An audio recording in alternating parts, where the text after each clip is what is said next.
practice, not to interrupt Practice. your training, how much practice do you get to watch Not a as lot. a member of the media? None. A very, very little bit. The cameras can go out there at the start of practice, and then I guess we're not technically supposed to be there at the end of practice. Luke Schwartz from WCTI 12 got in a little bit of trouble he was asking Coach Houston about the diverse playbook and described a play they were running, which included double reverse pass. And Coach Houston said, "What are you just going to tell everybody what we're doing in practice?" So we might get even less time out there. We were able to watch the last 30 to 40 minutes of the scrimmage on Saturday, but by that time it was a lot of handoffs and not much going on. So you know how it goes. How much did you allow the media to watch? Whatever they wanted. One time, Tony Castleberry saw too much, from what I understand. One day, we're going to tell that story publicly. Coach, how are you as far as not wanting to show too much to anybody outside of your group? While I was paranoid like all coaches, I really wasn't that guy.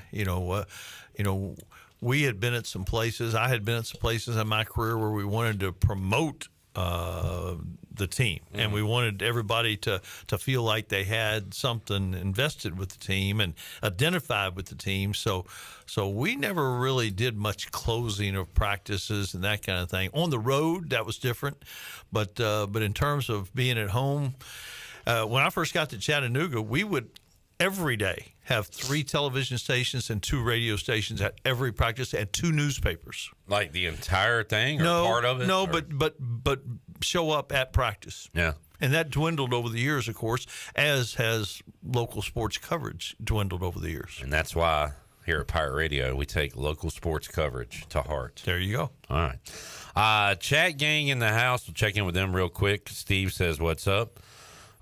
He also said EC Skin is back, made a strong showing last night at Sports Trivia, had a fun night at the Buccaneer Music Hall last night with Sports Trivia. Thank you, Steve, for coming out. Jarrett was there. Chon was there. Jamie says, "Hey now." Jerry says, "Hello." PJ says, "Hey yo." Welcome in to the show here, fellas. If you got a question for Coach Mack, and if you want to chime in on our topics, please do so.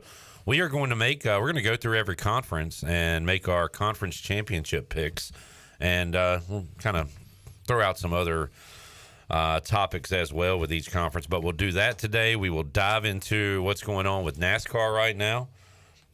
How did Coach Mack feel about the contact from Austin Dillon? He was at the race, so you got a first-hand account of it all. I was there. Saw it go down. Saw him grab the baby, I guess, immediately after the race. We'll hear what Joey Logano had to say coming up on today's show. All right, Mac, before we get to all of that, it's funny. I did a quick browsing of the headlines today, and a couple of stories involving Michigan, or former Michigan now. But J.J. McCarthy needs knee surgery. So already a lot of question marks about the Vikings and their quarterback situation. Kirk Cousins out. McCarthy drafted Sam Darnold. I guess maybe the starter there, and now especially with the injury. But J.J. McCarthy has a tear in the meniscus of his right knee. So just hate to see any of that kind of stuff coming out during preseason. But that's a big blow for Minnesota. Although, is it? My opinion of the team doesn't change that much, because I don't know how good he was going to be for them this year anyway. Yeah, was he going to be the starter? I know they invested a lot, but I don't know that he beat Sam Darnold out. And a meniscus doesn't end the season, I don't think, at all. We had my very first year at VCU, both starting guards tore their meniscus, and they didn't miss a game. Okay. And the quarterback doesn't have to run around like a basketball player. Left side. Strong side. What's up, man? What's going on? What are you doing? A lot of stuff's going on. Trying to set up cameras, fix cameras, and then while I was outside, I was asked to move my Jeep. So I had to go move the Jeep. You spent seemingly 20 minutes standing right beside Coach Mack in his personal space setting up a camera that we're not even using. Well, we're going to try to get to use it. But, Okay. I mean, it got to where it was showtime. I had to put it up. We had to go to plan B. Showtime or no time? So we were talking about Minnesota. In the last 5 weeks, this is what happened with Vikings. A rookie cornerback dies. Starting wide receiver gets a DUI. That is such a... Have a little more compassion than that. Like, it was a tragic... Yes. accident. Yeah, okay. All right, go ahead. So a rookie cornerback dies. Starting wide receiver gets a DUI.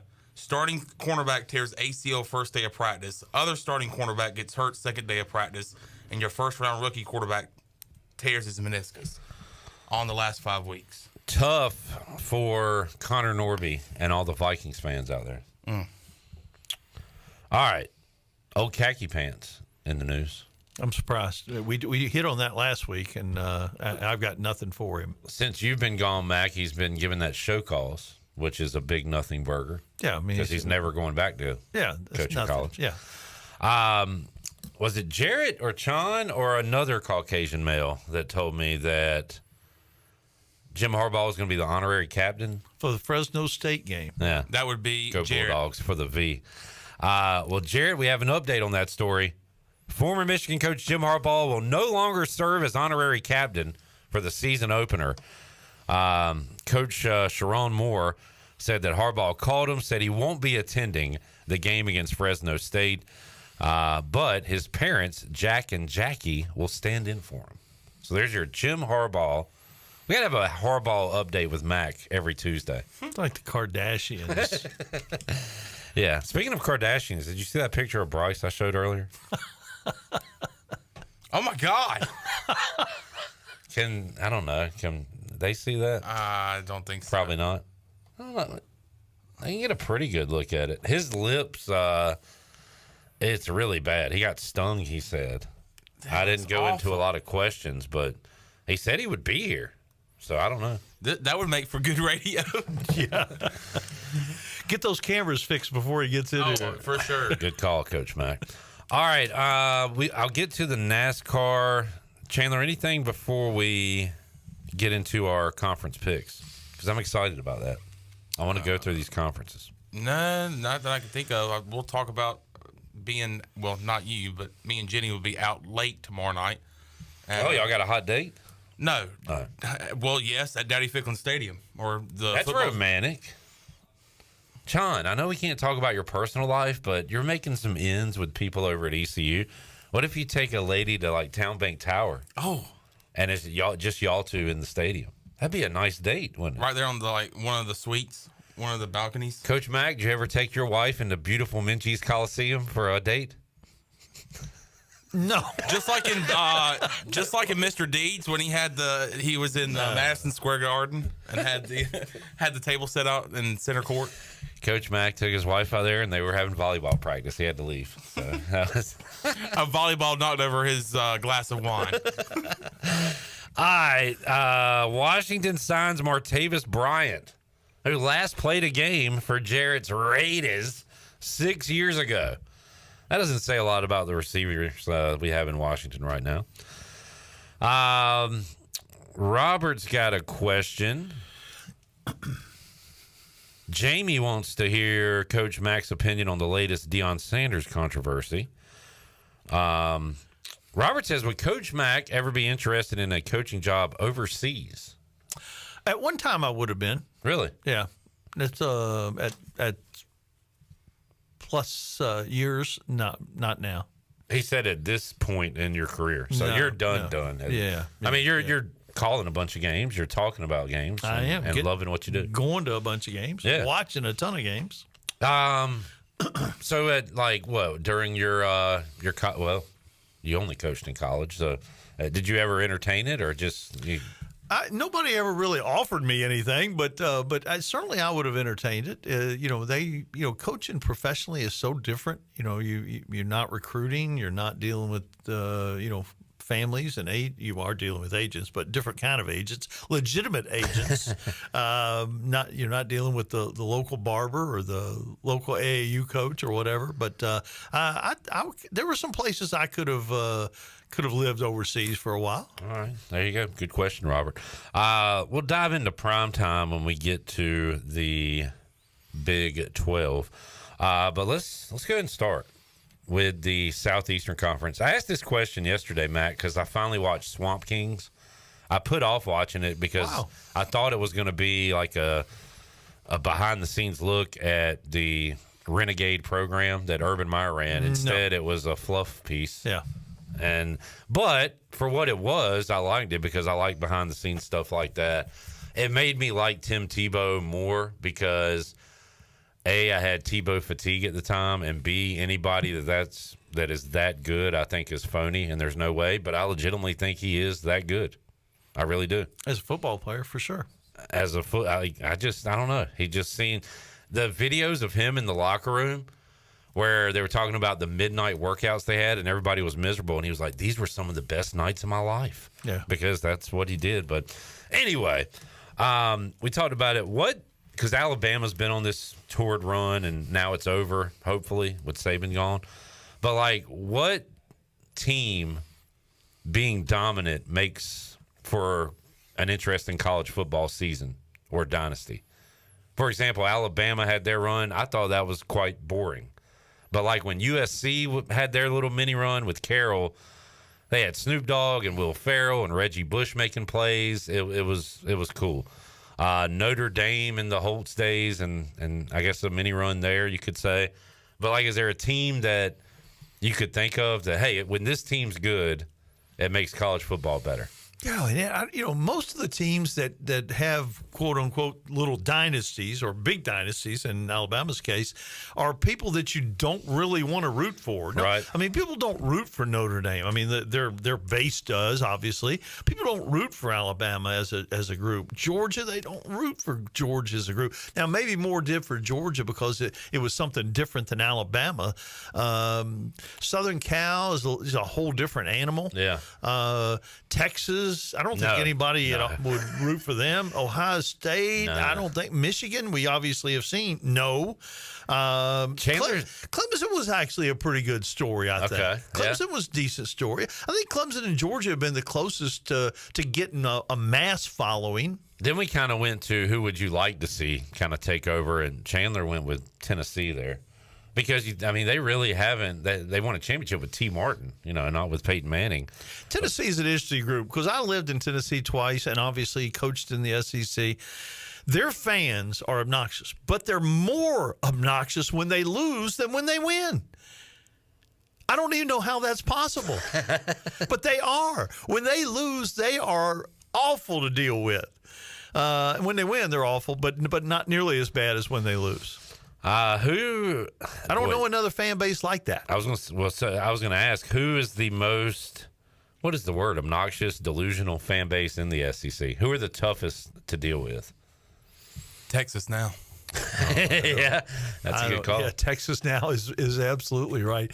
I think people either they pretty much hate Alabama and then Florida is probably a close second. There's a Mississippi State guy I listen to a lot, Brandon Walker, and he says, and he's been in SEC country, grew up, went to Mississippi State, but he said Arkansas has a real delusional. They do, obnoxious. But they're just you got to be relevant. Okay. More than you're not. Yeah. Come on. All right. How about Auburn? Are you going to be biased? They're delusional. Okay, good.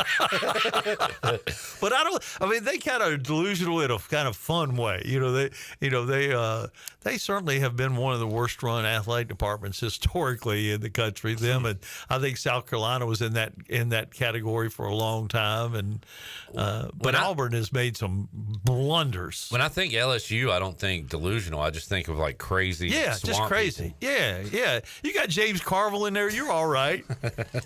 All right, SEC. Chandler, you said it yesterday, and I agree with you. I hate realignment. I hate talking about it during the off season. But damn, if we ain't gonna have some awesome weekends of college football, I am so jacked up for this season. It's gonna be like unlike anything we've ever seen when it comes to big time matchups, week in, week out.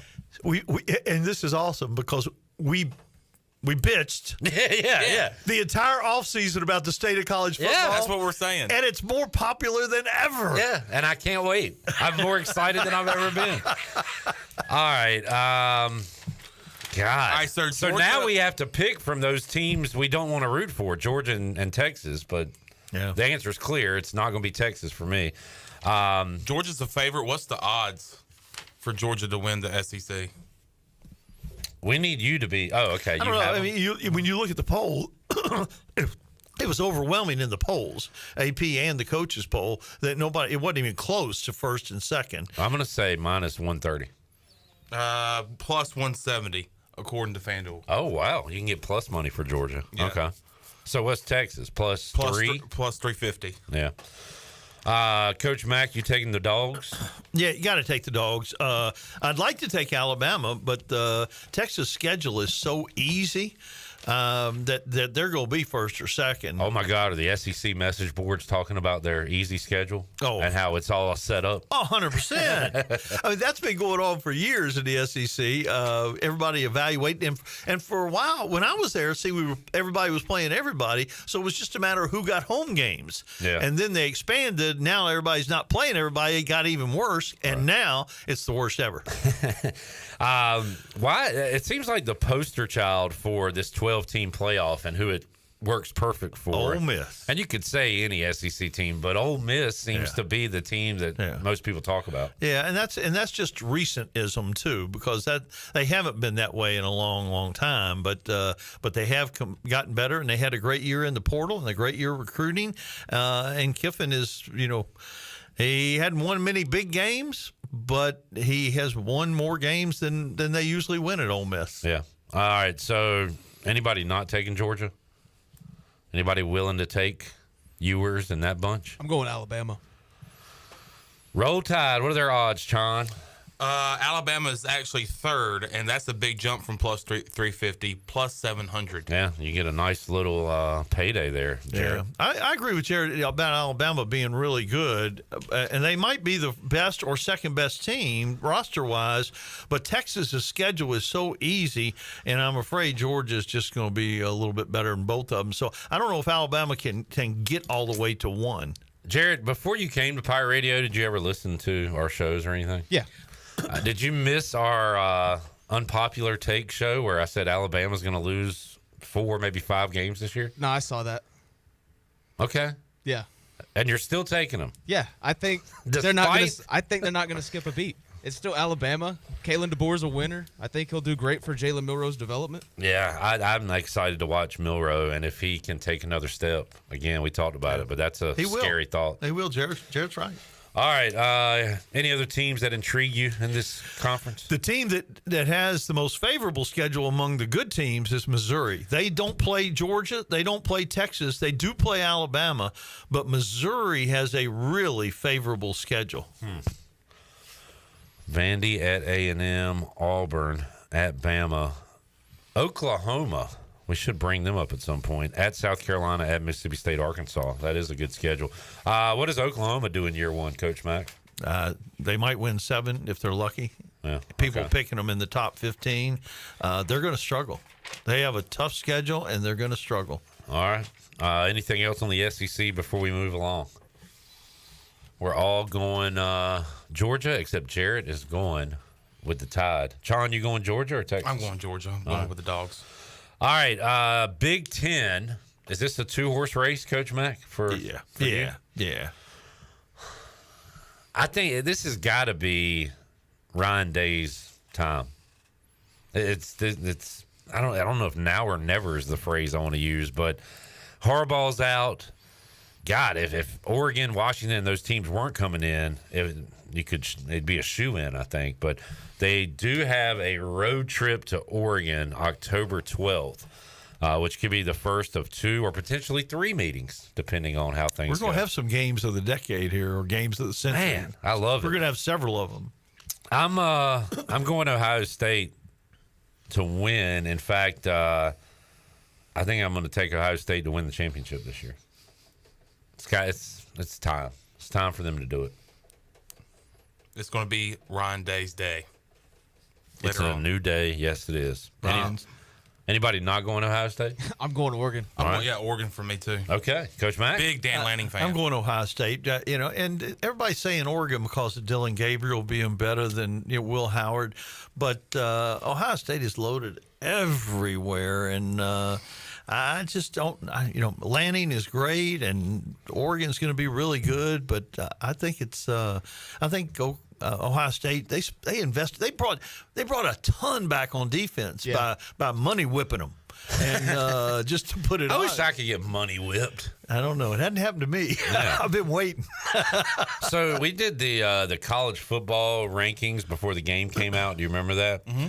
And we were doing the top whatever offenses, top whatever defenses. And I was like, all right, number 1, Ohio State.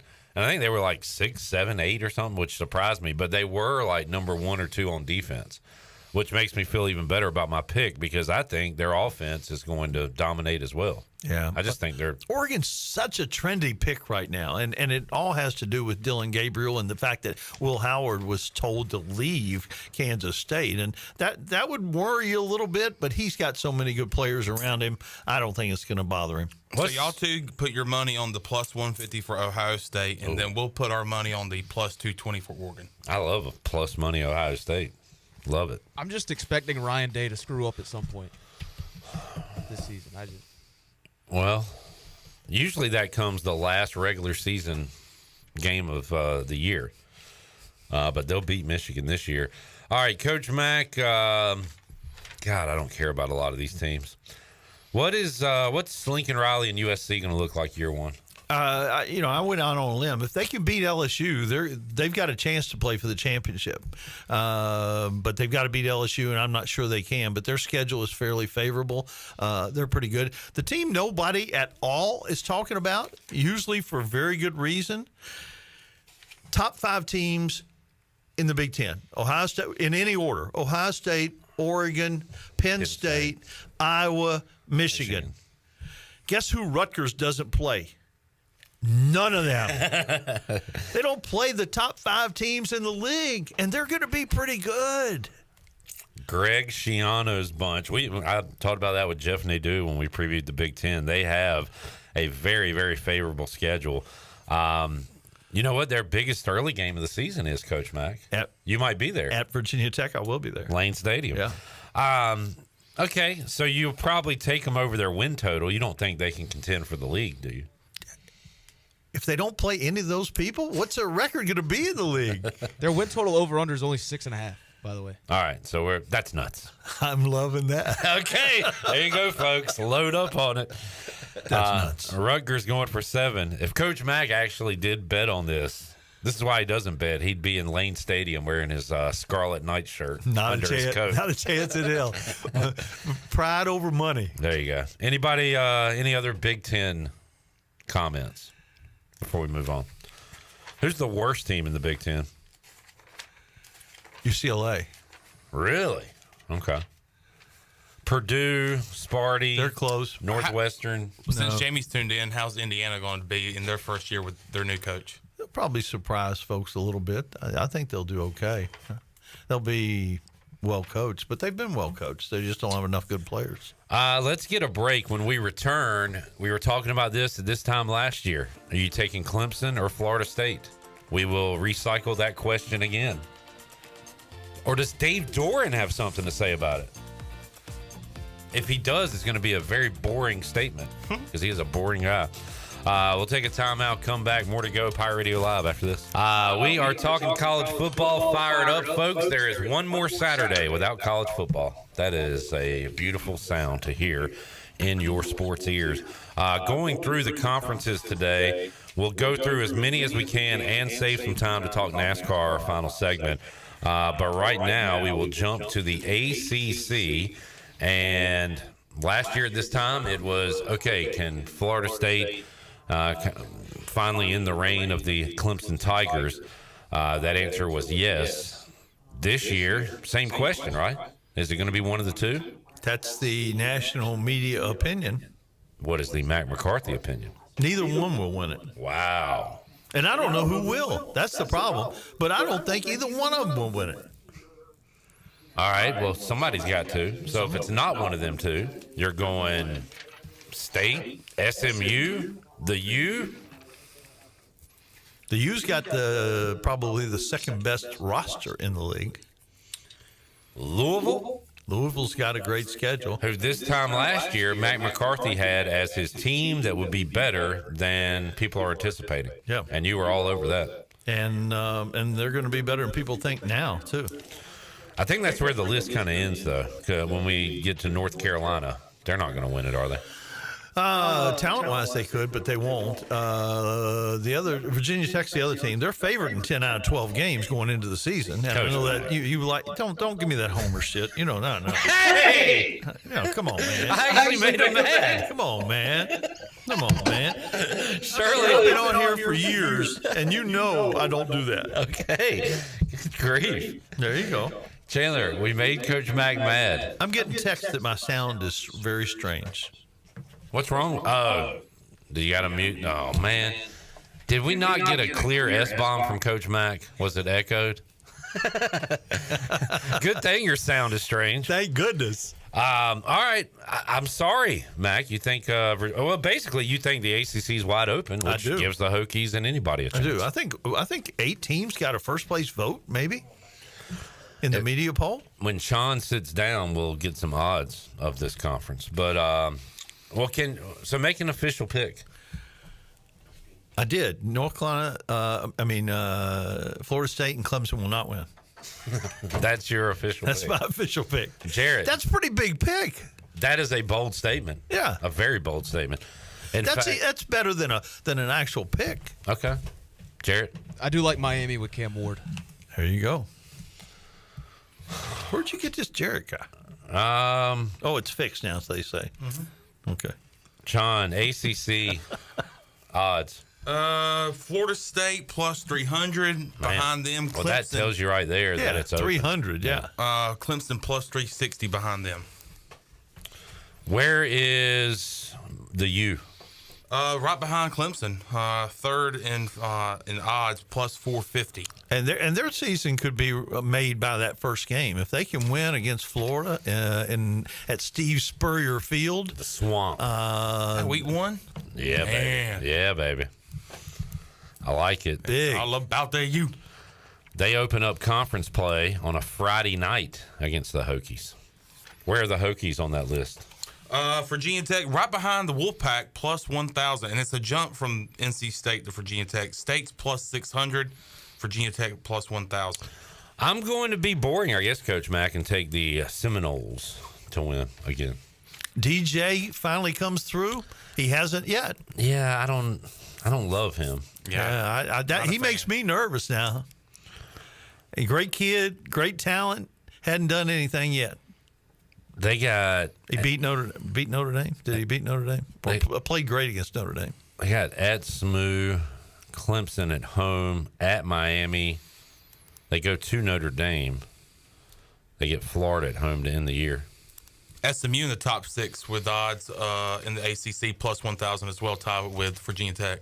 Chandler, who do you have winning the ACC? I think Clemson gets back on track this year. They have the best roster. They have the best roster despite what? Not using the transfer portal. Right. Interesting. Oh, Andy Griffith down there. Whistling on the way. No wonder you picked it. All right, we go on to the weird. I don't know. Every conference is weird, but I think the Big 12 is the weirdest. It's just an eclectic mix of the Big East, the Big 8, the American, the Pac-12. Yeah. It's got a little bit of everything, something for everybody. And it's pretty wide open, right? Very. Who's the favorite? Although, I forgot. The newcomer is the favorite, Utah. Yep. Plus 320 is Utah. Behind them, Kansas State at plus 400. Did a big jump to Oklahoma State plus 800. Utah, every time I believe in Utah, and I usually do it early in the year, they lose, and then I jump off their bandwagon, and by the end of the year, they've got 10 wins. So that seems to happen to me a lot. But I like their coach, Kyle Whittingham. He has been there 20 years, Coach Mack. Yeah, it's amazing. He replaced Urban Meyer, and of course we know Urban's been all over since then. He and Ferentz up there for the longest tenured coaches, and Mike Gundy as well. Yeah, See how long Gundy's and I been think there. I think Whittingham is about done. They've got the coaching waiting now. That's done. I think he makes it through the year, but barely. Whittingham 20th year, Gundy 20th year. So Whittingham, he's not an old man, is he? I mean, is he hang it up? Straight out of Central Casting, though, he looks like a college football coach. Who is your winner in the Big 12? Utah's got the best roster, but Oklahoma State's got the most people coming back. Have they ever won? Has Gundy won a Big 12 championship? Sure. Sure. I'm pretty sure. Was it them that came up 1 yard short one year? Yes, they did against Like a couple Baylor. years ago? Against Baylor, yeah. Let's see. Jarrett, what you got for the Big 12? I like Utah, but I can't trust Cam Rising to stay healthy. So I'll go Oklahoma State. I like Ollie Gordon. Plus 800. Put it down. Coach Mack, who was Oklahoma State's head coach from 79 to 83? Oklahoma State, I don't know. Jimmy Johnson. Oh. I did not know that. Mike Gundy, let's see. It shows conference finish, but it doesn't show. So in 2011, they finished first. Does that mean they won the Big 12 that year? So Gundy, you're going Gundy. Sean, do you have a pick? I'm gonna go with the Utes. I'm trusting the Utes.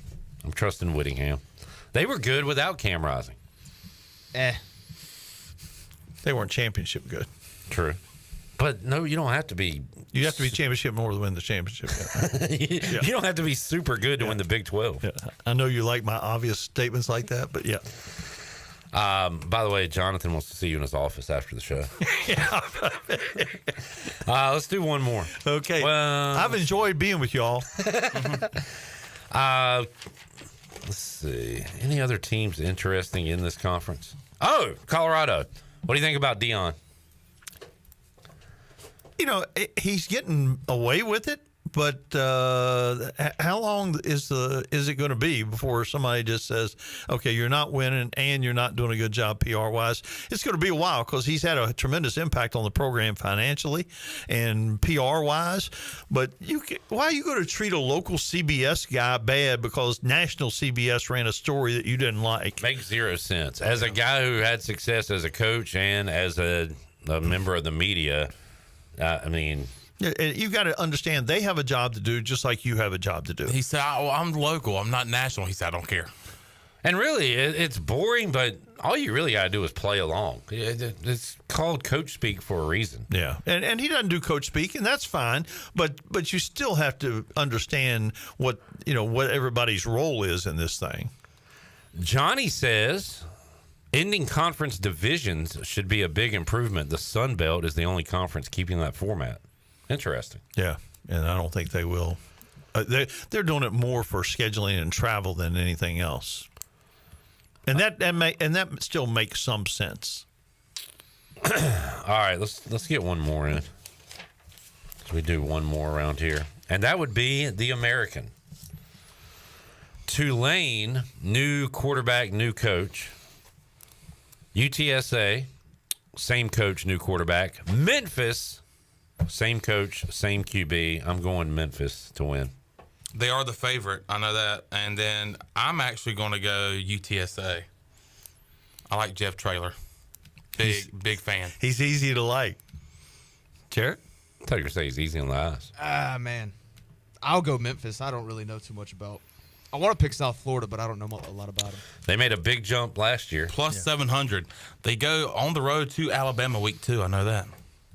And they're already talking smack, which is not very smart. South Florida is? Yeah. Oh, no. Oh, yeah. So last year, that was like 10-7 at halftime or 7-3. Do y'all remember that game? Mm-hmm. Yeah. Was that the game? So did Nick Saban really purposely not play Milroe to shut the fans up?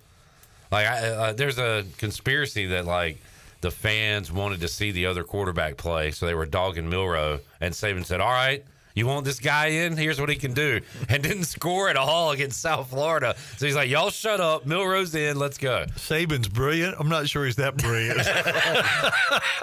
All right. Mac, have you dissected it enough to see any separation between the top 3 teams, UTSA, Memphis? I think the separation is Hennigan, the quarterback, coming back from Memphis, and $25 million from FedEx. All right. Must be the money. Got to be the money. The answer is the money. What's the question? Let's get your, what are we, August 13th? How many wins for the Pirates? Oh, that came out of left field. Well, we've done it like twice this summer, so I figured we get an update on it. Where are you at right now? I'll go halfway between the two crazies. 8. You're going 8 dubs? 8 wins? The crazy saying 11 and 12, and the other crazy saying 4 or 5. I'll go 8. 8 would be a fun year on the U.S. Sailor Fifth Quarter College Show. The schedule. Come on, man. I'm with you. Got to win one of those App State Liberty. I listened to Holton. They can't win either one of those. Okay. Well, who are we going to beat? Not UTSA? 8 others. Let's try to get to 8, Chandler, without them 2. Norfolk State, Old Dominion, Charlotte, Army. We got Temple. That's it. They got 5 already. FAU beat them last year. We'll count that as 6. Tulsa's not great, right? Nope. Yeah. But they're on the road, as is North Texas. There's a Navy in there, and I skipped over UTSA. So it's doable. Certainly. Yeah. I got them at 7. I say the floor is 7 and 5. The ceiling's 9 and 3. The floor is 7? So I'm right on it at 8. Mm-hmm. All right. Mac McCarthy says 8, which would be the over. That's not nuts. Not nuts. Jared, have you made an East Carolina season prediction yet? I've just been saying all summer we should win 8 games, Okay. but I could see 6 or 7. Okay. Not a key position. I mean, the one that the most, the question mark, and but I feel good about because the recruiting is long snapper. I think we got a guy there that we're comfortable with. Exactly. Alex Hoppe putting in the work. All right, we'll take a break. When we return, Coach Mack and Jarrett update us on the drama going on in NASCAR. Coach Mack was in Richmond on Sunday night. We'll talk about that and wrap up the hour with Mack McCarthy after these words. And we'll actually make some picks next week on the show. Week 0 will be upon us. Florida State, Georgia Tech. Live in Dublin. Here. All right, week 0. That's right, Shirley. Coach Mack, you were in Richmond Sunday night. I was there. Boy, they had the weird 2-week layoff due to the Olympics, but I love that they closed it out and then went in right into a night race. That was pretty cool. A good schedule. Yeah, I think most NASCAR fans would have rather had it Saturday night rather than Sunday night because, so many fans travel and, True. Most fans have to work on Mondays and that kind of thing. And traffic at Richmond is always a beast. They're one of the worst at getting folks in and out, or out for sure. But yeah, it was good. A lot of folks were excited. They actually had a really good crowd. I wanted to ask you about that as somebody who attends numerous races a year. I always hear about attendance being down. What have you seen when you go to the racetrack? No, I think attendance has been about flat. I think it's been okay this year. Viewership's been up a little bit, so I think they're fairly healthy. They got to stop doing these dadgum gimmicks. All right. Before we get your take on it, let's hear Joey Logano's take on what happened on Sunday night. As Jarrett told us yesterday during the show, Austin Dillon went on a rampage, a Mario Kart rampage. He had the red shell, the star, had all the stuff going. Here is Joey Logano after the race on a Sunday night. There's no doubt about it. He's 4 car lengths back, not even close. Then he wrecks the 11 to go along with it. And then he's going to go up there and thank God and praise everything with his baby. It's a bunch of BS. It's not even freaking close. I mean, dude, I get it, bump and run. I get it. I didn't back up the corner at all. He came in there and just drove through me. It's ridiculous that's the way we race. Unbelievable. I get bump and runs. I do that. I would expect it. But from 4 car lengths back, he was never going to make the corner. And then he wrecks the other car. He wrecks the 11 to go with it. So what a piece of crap. So what's fair game moving forward? How do you race him next week or in the playoffs? Wait and see. Chandler, he did a Bart Scott there. Can't wait. Can't wait. Wait and see is the new can't wait. All right, Coach Mack, piece of crap. Praising God, got his baby. I like it. I don't understand, and maybe I should, but I don't understand what NASCAR fans want. Isn't this good, or this is not good, or how do you come off? Well, it's good if your driver did it. It's not so good if your driver didn't do it. But I have a couple big comments. First of all, NASCAR with the gimmick, with the soft tires and the hard tires. It's another gimmick, and you make a gimmicky race and you go get a gimmicky winner. Second thing, I'm really mad at Austin Dillon. The wreck is separate from what I'm mad about. I'm mad that Austin Dillon got me to do something I thought I would never do. I was pulling for Logano and Hamlin, and that makes me mad. And it takes a lot to get me to pull for those two guys. Hamlin, not as much, but Logano, I can't even picture a scenario where I pull for him, and I was cheering my butt off for him to win that race. And Hamlin is right, and Logano is right. And what they said after the race, it was not racing. It wasn't good, hard racing. It wasn't trying to take a spot. It was deliberately wrecking someone to win the race. Which is a no-no? It is a no-no, but I'm not sure anything will happen. Jarrett and I talked about this earlier. I'm not sure anything's going to happen for a couple reasons. Number one, NASCAR is really hesitant to take a win away. The last time it happened, they took one away from Ricky Rudd at, I don't know if it was Riverside or Sonoma, the way back in the day. They took a win away from them and gave it to Davey Allison because he wrecked somebody on the final lap. Wow. It has happened in other series, but it hasn't happened at the Cup level, I don't think, since then. And, back in the day, also, sponsors are a big part of this thing. But not many sports rely on sponsorship dollars to run the sport. They do. And Johnny Morris, who owns Bass Pro Shops and was the sponsor of the 3-car, they are not going to make him mad. They may take points away. They may fine Austin Dillon. They might not do anything, but they're not going to take the win away, which a lot of folks think they should. The answer is money. What's the question? The answer is money. It always comes back to that. And what is the question? But and there is another thing. There is one thing that is just unacceptable out of Logano. He did a little burnout in the pit on pit road. Grimesland Bigfoot said Joey's post-race burnout in Dillon's pit box is going to be a problem for him. It's going to be a real big problem. He may get the biggest fine or whatever they decide to do. He may get that. But I will say that was dangerous. It was very dangerous. Yeah. But I will say it was more dangerous because NASCAR didn't do their job. They had those people on pit road while the cars are coming down after the race. They have to keep pit road cleaned till all the cars get parked, and they did not do their job. They need to find themselves, which isn't going to happen. Bam. Coach Mack, his thoughts on the deal. Anything to add? I just think this highlights the glaring problem in NASCAR with the playoff system. Just like one race, that's all it's for. Like Denny Hamlin brought it up. So when it gets to the final four, why not just wreck the other 3 guys?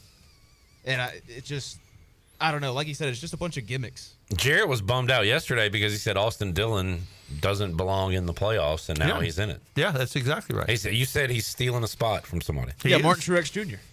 100%. I mean, Chris Buescher had an opportunity to wreck Kyle Larson, win, and get a playoff spot, and he raced clean, and he's going to get punished for following the rules.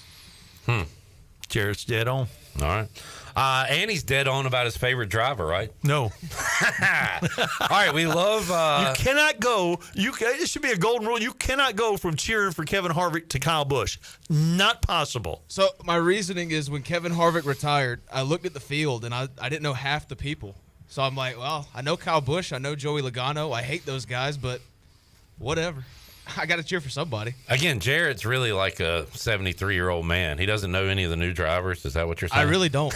I mean, I'm looking at Ty Gibbs, and I'm like, who the hell is this? All right, easy. Do you know Joe Gibbs? Yeah, but I didn't know he... Good God, I didn't know he was old enough for grandchildren to be in NASCAR. Kyle Busch, yeah. All right. So you were a Harvick guy before he... Yeah, me and my dad, big Harvick guys. Yeah, Max, a Harvick truther. Which now, who's your guy, Mac? Do you even have one? But if my feet were to the fire, it would be Blaney. Not because he won the championship, but because of his family and the history there. And his uncle Dale actually coached against him. He was a guard with Bob Huggins at West Virginia. Wow. Okay. In addition to being a great sprint car driver. There you go. All right, where are we this weekend? Anybody know? Or do I need to look it up? Michigan. Yeah, you don't really want to be wrecking anybody at Michigan. You're going too fast. Anybody got a winner for me? Too early in the week. William Byron. All right. That's a good one to go with. Is the call. Coach Mack, enjoyed it, man. It's fun. I apologize, and I'm sorry I won't be back with you, but maybe you can have me on at a guest spot.